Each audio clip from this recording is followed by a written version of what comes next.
പാപം ചെയ്ത മനുഷ്യൻ ദ്വാരക്കാണ്, റബ്ബേ അള്ളാന്റെ റസൂലേ, പാപമാകുന്ന വാഹനത്തിൽ ഞാനിതാ കയറിയിരിക്കുന്നു, എനിക്ക് പൊറുത്തു തരണേ എന്ന് പ്രാർത്ഥിക്കുന്നു. ഈ പ്രാർത്ഥന ശിർക്കാണ് എന്നാണ്. കാരണം റസൂലുള്ളാഹിനോട് പ്രഖ്യാപിക്കാൻ ഖുർആൻ പറയാണ്, ഖുൽ ഇന്നമാ അദൂ റബ്ബീ വലാ ഉശ്രിക് ബിഹി അഹദാ. പറയൂ പ്രവാചകരെ, ഞാൻ എന്റെ റബ്ബിനോടല്ലാതെ ദുആ ഇറക്കുകയില്ല, ഞാൻ അവനിൽ ഒന്നിനെയും പങ്കു ചേർക്കുകയില്ല. ഖുർആനിലെ 72-ാം അധ്യായം സൂറത്ത് ജിന്ന് 20-ാമത്തെ സൂക്തം, വഅന്നൽ മസാജിദ ലില്ലാഹ് ഫലാ തദൂ മഅല്ലാഹി അഹദാ. നിശ്ചയം പള്ളികൾ അല്ലാഹുവിൻ്റെതാണ്, അവിടെ വെച്ച് നിങ്ങൾ ഒരാളെയും വിളിച്ച് പ്രാർത്ഥിക്കരുത്. എത്ര സുന്ദരമായ ആശയമാണ്. 72-ലെ 18-ാമത്തെ സൂക്തമാണ്. എല്ലാ സൂക്തങ്ങളിലും ഇതിങ്ങനെയാണ് കാണുന്നത്. വമൻ അളല്ലു മിമ്മൻ യദൂ മിൻ ദൂനില്ലാഹി മൻ ലാ യസ്തജീബു ലഹു ഇലാ യൗമിൽ ഖിയാമത്തി വഹും മൻ ദുആഇൻ ഖാഫിലൂൻ വഇദാ ഹുശിറൻ നാസു കാനൂ ലഹും അഅദാഅൻ വകാനൂ ബിഇബാദതിഹിം കാഫിരീൻ.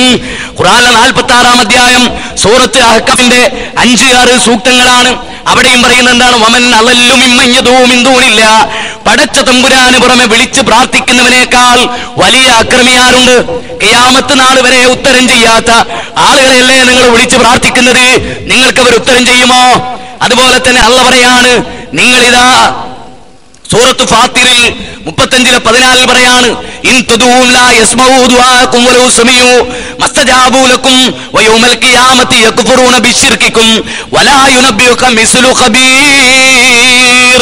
ഖബറിൽ നിങ്ങൾ വിളിച്ചു പ്രാർത്ഥിച്ചാൽ നിങ്ങളുടെ പ്രാർത്ഥന അവർ കേൾക്കുകയില്ല. ഇനി കേൾക്കുമെന്ന് നിങ്ങൾ സങ്കല്പിച്ചാലും അവർ നിങ്ങൾക്ക് ഉത്തരം നൽകുകയില്ല. ഖിയാമത്ത് നാളിൽ നിങ്ങൾ ചെയ്യുന്ന ശിർക്കിനെ അവർ നിഷേധിക്കും. ഇത് ശിർക്കായിരുന്നു എന്ന് ഖബറിൽ നടക്കുന്ന കാര്യം അള്ളാഹുവിനെ പോലെ നിന്നെ സൂക്ഷ്മമായി അറിയിക്കാൻ ലോകത്ത് വേറൊരാളുമില്ല. ഈ വസ്തുതയാണ് അള്ളാഹ് പഠിപ്പിക്കുന്നത്. ഈ യാഥാർത്ഥ്യമാണ് പഠിപ്പിക്കുന്നത്, അല്ലെ? പ്രാർത്ഥന ഇബാദത്താണ്. പ്രാർത്ഥന ഇബാദത്താ ഹബീബേ. കാവ മുഹമ്മദ് കുഞ്ഞു മുസ്ലിയാർ പറഞ്ഞ അങ്ങനെ, പ്രാർത്ഥന ഇബാദത്താ ഹബീബേ. പ്രാർത്ഥന ഇബാദത്താണ്. ആ ഇബാദത്ത് പടച്ചവനെ സമർപ്പിക്കണമെന്നാണ്. എല്ലാവരും ഇത് അംഗീകരിക്കും. പക്ഷേ അല്ലാഹു അല്ലാത്തവരോട് പ്രാർത്ഥിക്കാമോ? ബദരീങ്ങളെ രക്ഷിക്കണേ എന്ന് പ്രാർത്ഥിക്കാമോ? പ്രാർത്ഥിക്കാമെന്നാണ് പറയുന്നത്. ഇത് നമ്മൾ മനസ്സിലാക്കണം. പിന്നെ എത്ര വലിയ പാപം ചെയ്തവരാണെങ്കിലും പടച്ചവനോട് പശ്ചാത്തപിച്ച് മടങ്ങിയ റബ്ബ് പുറത്തു വരും. ഇന്നല്ലാഹ ലാ യഗ്ഫിറു അൻ യുശ്റക ബിഹി വയഗ്ഫിറു മാ ദൂന ദാലിക ലിമൻ യശാ വമൻ യുശ്രിക് ബില്ലാഹ് ഫഖദ് ളല്ല ളലാലൻ ബഈദാ ഫഖദ് ഇഫ്തറാ ഇസ്മൻ അളീബാ. പടച്ച തമ്പുരാൻ ഒരിക്കലും പൊറുക്കാത്തതാണ് ശിർക്കാണ്. അതിന് താഴെയുള്ള ഏത് പാവവും അവൻ ഉദ്ദേശിച്ച ആളുകൾ കൊടുക്കും. 99-100 പേരെ കൊന്ന മനുഷ്യനെ അല്ലാഹു സുബ്ഹാനഹു വ തആല പുറത്തു കൊടുത്തിട്ടുണ്ട്. തെറ്റുകൾ കൂമ്പാരമായി നീ ചെയ്താലും നീട്ടുന്ന കൈകൾ തട്ടാത്ത റബ്ബാ പിന്നെയും. നമ്മൾ കേട്ടിട്ടുണ്ട് എത്ര വലിയ തെറ്റ്. അതാണ് വിശുദ്ധ ഖുർആൻ പറയുന്നത്, ഖുൽ യാ ഇബാദിയല്ലദീന അശ്റഫു അലാ അൻഫുസിഹിം ലാ തഖ്നതു മിർ റഹ്മത്തില്ലാഹ് ഇന്നല്ലാഹ യഗ്ഫിറു ദുനൂബ ജമീഅ ഇന്നഹു വൽ ഗഫൂറുർ റഹീം. നോക്കൂ നിങ്ങൾ, ഖുർആനിലെ 39-ാം അധ്യായം സൂറത്തു സുമർ 53-ാമത്തെ വാചകമാണ്. എന്താണ് ആയത്തിൽ അല്ലാഹ് പറയുന്നത്? ആകാശം മുട്ട സ്വന്തം നഫ്സിനോട് തെറ്റ് ചെയ്ത ആളുകളെ, അതിക്രമം പ്രവർത്തിച്ച ആളുകളെ, നിങ്ങൾ എത്ര വലിയ തെറ്റാണ് ചെയ്തെങ്കിലും അള്ളാഹുവിനോട് നിങ്ങൾ പശ്ചാത്തപിച്ച് മടങ്ങിയാൽ, ഖേദിച്ചു മടങ്ങിയാൽ അള്ളാഹ് അത് സ്വീകരിക്കും. ഇന്നഹു വൽ ഗഫൂറുർ റഹീം. അള്ളാഹ് ഏറെ പൊറുക്കുന്നവനാണ്. പടച്ച തമ്പുരാൻ അത് വലിയ കാര്യമാണ് എന്നാണ് പറയുന്നത്. അപ്പൊ ഈ യാഥാർത്ഥ്യം നമ്മൾ മനസ്സിലാക്കണം. ഇനി ഇതോട് ചേർത്ത് വായിക്കേണ്ട ഒരു കാര്യം എന്ന് വെച്ചാൽ, കഴിവുള്ളത് കൊണ്ടാണല്ലോ ചോദിക്കുന്നത് എന്നാണ്. അള്ളാഹ് കൊടുത്ത കഴിവെന്നാണല്ലോ ചോദിക്കുന്നത്. യേശു ക്രിസ്തുവിനോട് ക്രിസ്ത്യാനികൾ ചോദിക്കുന്ന അള്ളാഹ് കൊടുക്കാത്ത കഴിവെന്നാ? നിങ്ങൾ ചിന്തിക്കും. മറിയം ബീവിയോട് ക്രിസ്ത്യാനികൾ രക്ഷിക്കണേ എന്ന് പറയുന്നത് കൊടുക്കാത്ത കഴിവെന്നാ? അള്ളാഹ് കൊടുത്ത കഴിവെന്നാ? അതിനെ ഖുർആൻ എന്താ വിളിച്ചത്? ശിർക്കാണെന്നാ വിളിച്ചത്.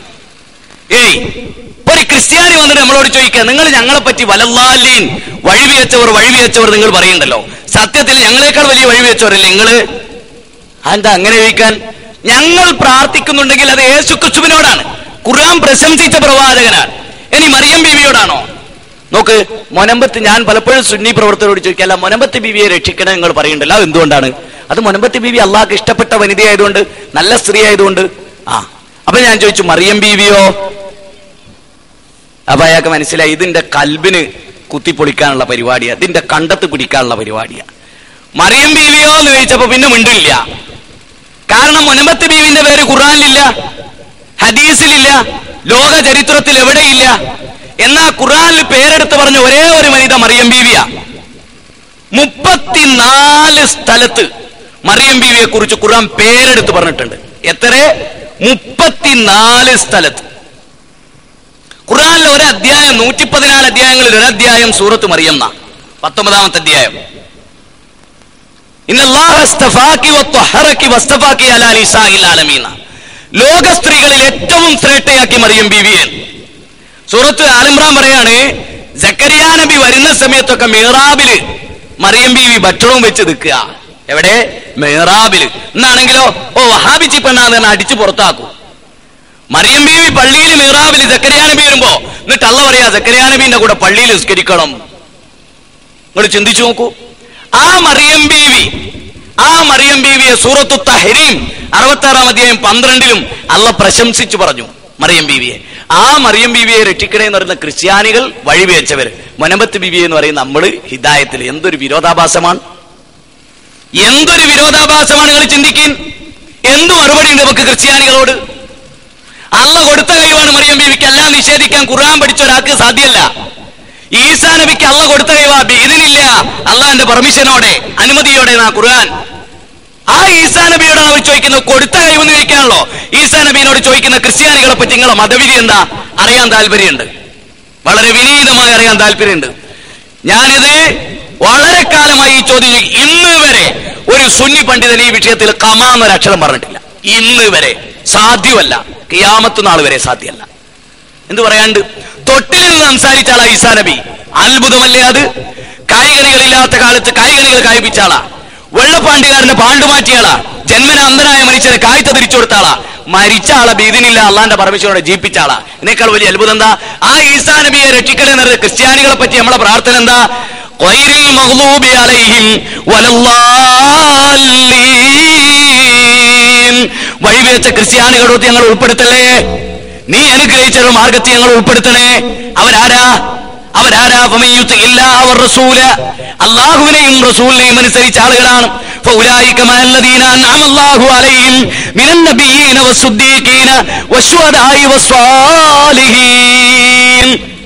ആ ആളുകളുടെ കൂടെ എന്നിട്ട് നമ്മൾ പറയുന്നത് ക്രിസ്ത്യാനികൾ വഴിവെച്ചോരി, നമ്മളോ വലിയ മുത്തക്കികളും.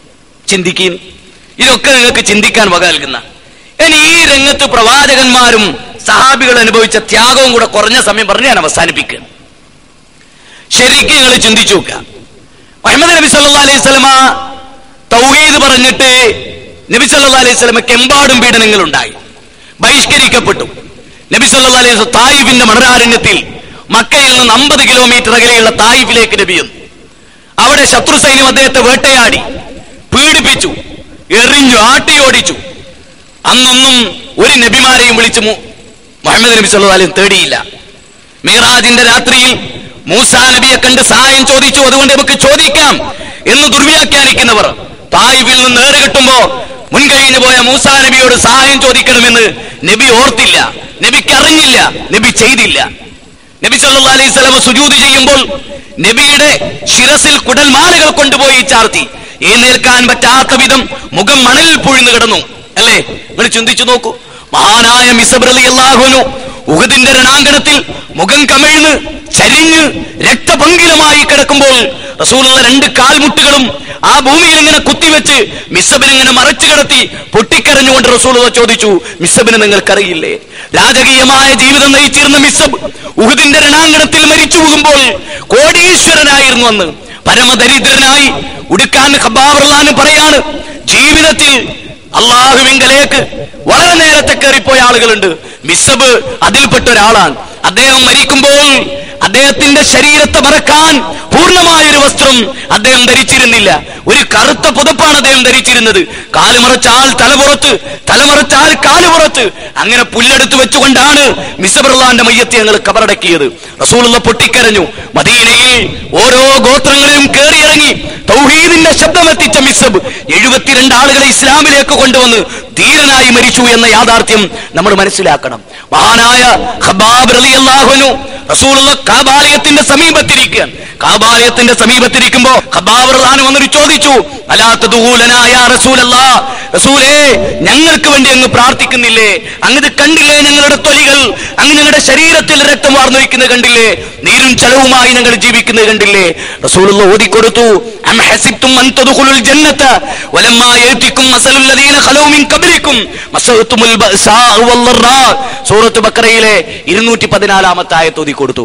നിങ്ങൾക്ക് മുമ്പ് കഴിഞ്ഞുപോയ അമ്പിയാക്കളുടെ ശിരസുകൾ ഛേദിക്കപ്പെട്ടിട്ടുണ്ട്, അഗ്നികുണ്ഡാരത്തിലേക്ക് അവർ വലിച്ചെറിയപ്പെട്ടിട്ടുണ്ട്. അതൊന്നും അവരെ ഈമാനിൽ നിന്ന് പിറകോട്ട് താഴ്ത്തിയിട്ടില്ല.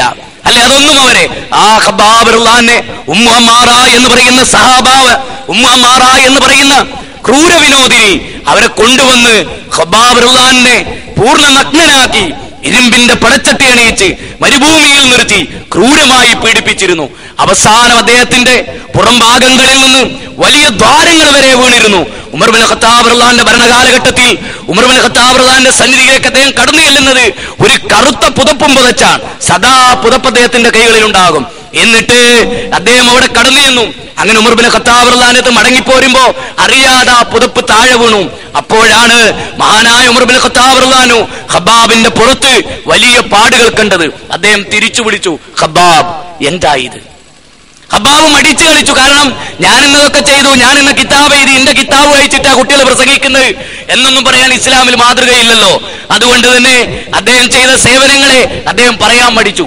ഉമർ ഇബ്നു ഖത്താബ് റളിയല്ലാഹു പറഞ്ഞു, ഈമാൻ കൂടാൻ വേണ്ടി എന്താണ് ആ ചരിത്ര സംഭവം എന്ന് പറയൂ. അദ്ദേഹം പറഞ്ഞു, ഞാൻ ഇസ്ലാം സ്വീകരിച്ചതിന്റെ പേരിൽ, തൗഹീദ് സ്വീകരിച്ചതിന്റെ പേരിൽ എന്നെ കൊണ്ടുവന്ന് കുരിശിൽ ബന്ധിപ്പിച്ചു, എന്നെ അവർ പടച്ചട്ടി അണിയിച്ചു, എന്റെ ശരീരത്തിലെ രോമങ്ങളും മാംസങ്ങളും കരിഞ്ഞു മണക്കാൻ തുടങ്ങി. അതിന്റെ അടയാളമാണിത്, അതിന്റെ അടയാളമാണ്. മഹാനായ ഉമർ ഇബ്നു ഖത്താബ് റളിയല്ലാഹു പോലെയുള്ള ആളുകൾ പറഞ്ഞു, ഇതാ ഖബ്ബാബ് റളിയല്ലാഹു മരിക്കുന്ന വേളയിൽ സ്വർഗത്തിലേക്കാണ് അദ്ദേഹത്തിന്റെ പാറിപ്പറക്കൽ. അങ്ങനെ സൗഭാഗ്യമുണ്ടാവാൻ നമുക്ക് സാധിക്കണം എന്ന് പറഞ്ഞുകൊണ്ടാണ് എത്രയെത്ര സുമയ്യ ബീവി റളിയല്ലാഹു തആല അൻഹ അബൂജഹലിന്റെ കുന്തത്തിന്റെ കുത്തേറ്റ് മുഖ്യസ്ഥാനങ്ങളിൽ രക്തം വാർന്നൊലിച്ച് ക്രൂരമായി മരിച്ച സുമയ്യ ബീവി. ഉഹുദിന്റെ രണാങ്കണത്തിലും റസൂലുള്ളാഹിനെ സംരക്ഷിച്ച വനിതകൾ, അതുപോലെ തന്നെ നബി സല്ലല്ലാഹു അലൈഹി വസല്ലമയുടെ കൂടെ ധീരോദാത്തമായി പടവരുതിയ ഖുബൈബ് റളിയല്ലാഹു അൻഹു, ജാഫർ ബിൻ അബീ ത്വാലിബ് റളിയല്ലാഹു അൻഹു യഥാർത്ഥത്തിൽ യുദ്ധത്തിന്റെ രണാങ്കണത്തിൽ മരിച്ചു വീഴുമ്പോൾ എത്ര കുത്തുകൾ ഉണ്ടായിരുന്നു അദ്ദേഹത്തിന്റെ ശരീരത്തിൽ. അദ്ദേഹത്തിന്റെ വലത് കൈക്ക് വെട്ടേറ്റ് ആ കൈയിൽ കൊടി ഇടത് കൈയിലേക്ക് അദ്ദേഹം മാറ്റിപ്പിടിച്ചു. ഇടത് കൈയും വെട്ടിമുറിച്ച് താഴെയിട്ടപ്പോൾ അദ്ദേഹത്തിന്റെ കക്ഷത്തിന്റെ ബാക്കി വരുന്ന ഭാഗത്ത് ആ കൊടി ചരിച്ചു വെച്ച് അള്ളാഹുവിനെ പാടി പുകഴ്ത്തി ആർത്ത് സന്തോഷിച്ച് ആവേശത്തോടെ സ്വർഗത്തിലേക്ക് പാറിപ്പറക്കുന്ന നബി സല്ലല്ലാഹു അലൈഹി വസല്ലമ അദ്ദേഹത്തിന്റെ വീട്ടിൽ വരുന്ന ഒരു രംഗമുണ്ട്. ഭാര്യ ഫാത്തിമ ചപ്പാത്തി കുഴച്ച് മക്കൾ നല്ല വസ്ത്രം ധരിച്ച് ജാഫർ റളിയല്ലാഹുവിനെ കാത്തു നിൽക്കുന്ന ചരിത്രത്തിലെ ശ്രദ്ധേയമായ രംഗം. നബി സല്ലല്ലാഹു അലൈഹി വസല്ലമയെ കണ്ടപ്പോൾ ആ പിഞ്ചു പൈതങ്ങൾ നബിയുടെ സമീപത്തേക്ക് ഓടി വന്നു. റസൂലുള്ളാഹി അവരുടെ തലകളിലൂടെ കൈയിട്ട് തടവി റസൂലിന്റെ കണ്ണുകളിൽ നിന്നും കണ്ണുനീർ ധാരധാര ഒഴുകി. ഫാത്തിമ ചോദിച്ചു, അല്ലാഹുവിന്റെ റസൂലേ, എന്ത് സംഭവിച്ചു എന്ന് ചോദിച്ചു. റസൂലുള്ളാഹി പറഞ്ഞു, നീ സന്തോഷിക്കുക, ജാഫർ റളിയല്ലാഹു പരലോകത്തേക്ക് പാറിപ്പറന്നിരിക്കുന്നു. അള്ളാഹു അദ്ദേഹത്തെ വളരെ ഉന്നതമായ ഒരു വിധാനത്തിലേക്ക് കൊണ്ടെത്തിച്ചിരിക്കുന്നു എന്ന്. ഇങ്ങനെ ധീരമായ സഹാബികളുടെ ചരിത്രം എത്രയാണ്. നാളെ മരണവും മരണാനന്തരവും എന്ന ജീവിതം വിശദീകരിക്കുമ്പോൾ ഇതിന്റെ മറ്റു വശങ്ങൾ കൂടെ നമുക്ക് ചർച്ച ചെയ്യാം.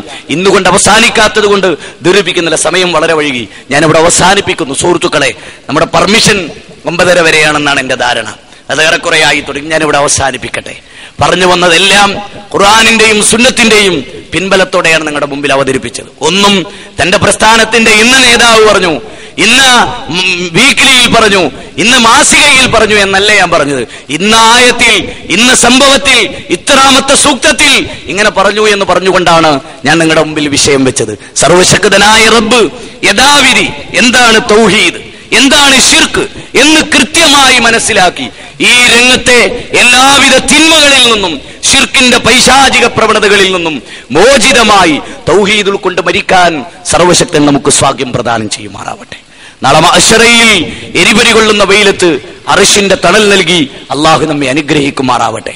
പടച്ച തമ്പുരാൻ ന്യൂനപക്ഷ തീവ്രവാദങ്ങളിൽ നിന്നും ഭൂരിപക്ഷ തീവ്രവാദങ്ങളിൽ നിന്നും പടച്ച തമ്പുരാൻ നമ്മെ കാത്തുരക്ഷിക്കുമാറാവട്ടെ.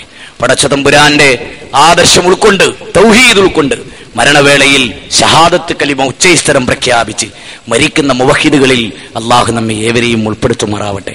എല്ലാവിധ തിന്മകളിൽ നിന്നും പടച്ചതമ്പുരാൻ നമ്മെ കാത്തുരക്ഷിക്കുമാറാവട്ടെ. ربنا هب لنا من ازواجنا وذرياتنا قرة اعين واجعلنا للمتقين اماما. اللهم احينا على الكتاب والسنة وامتنا مع الايمان والتوبة.